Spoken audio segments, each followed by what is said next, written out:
Feud over education rages on. What's next after a judge rules the state's school finance system unconstitutional?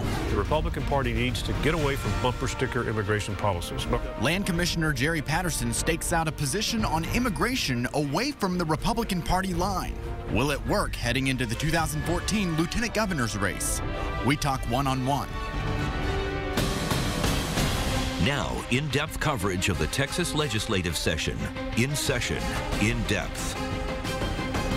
Good morning and thank you for joining us for In Session In Depth. I'm Josh Hinkle. We're tackling several hot button issues this morning: how to fund education in Texas, paying the bills left over from last session, and immigration reform. Later this half hour, we'll hear from Texas Land Commissioner Jerry Patterson. The Republican candidate for lieutenant governor has been an outspoken advocate in his party for a guest worker program. He also has some tough words for parents who don't want guns in their kids' schools. I'll speak with him about both topics coming up later.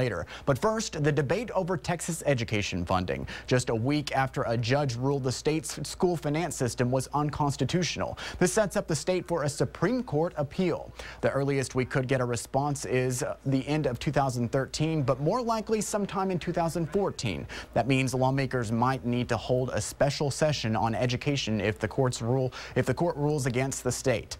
Some lawmakers don't want to wait. Democrats want to restore $5.4 billion in cuts from schools last session. There was talk about pushing an amendment to a spending bill next week to do just that, but they've already hit a roadblock after Republicans denied a plan to make education an emergency item that would allow lawmakers to consider the bill in the first 60 days of the session.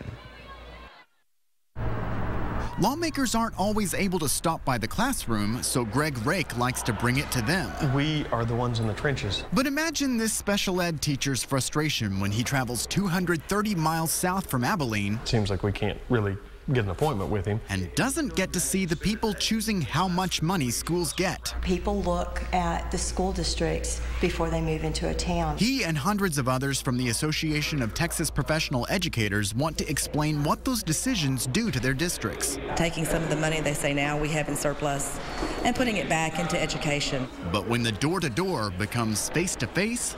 Great, so just come to the office and she'll be there? Their ideas have a greater impact, like with their local representative, Susan King, who remembers Rake. Counselor, teacher, minister, social worker, and used to be a babysitter for my children. So he has more stuff on me than you can possibly imagine. A hook before their pitch. Fix the school finance system now instead of waiting for another court decision. And that could be 1, 2, 3 years worth of children going through a system that's already broken. Right now, as you know, funding for population growth is there, but it's at the levels that were there before during the decreased cuts. Rick says at least they're getting answers and perhaps a little change. It is frustrating, but it's got to begin somewhere, and they've got to hear our voice.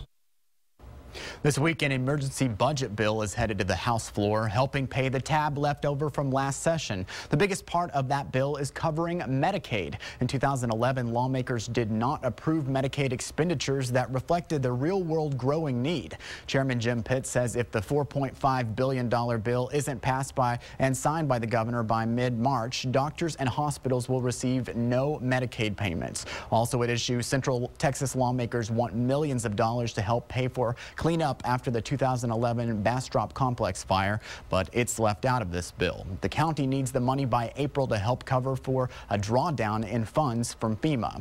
A second supplemental bill could come later in the session to pay about $160 million for the state's wildfire fight in 2011. A national debate is hitting home in Texas. This week, 2 state House Democrats filed a resolution urging Washington to enact immigration reform. Congress and the White House are considering a pathway to citizenship for 11 million people living in the U.S. illegally. So far this session, immigration has been a quieter issue. In 2011, Republicans filed more than 50 pieces of immigration legislation. And that topic is one divided heavily on party lines. Fully expected for that to be kind of a death knell of my political future.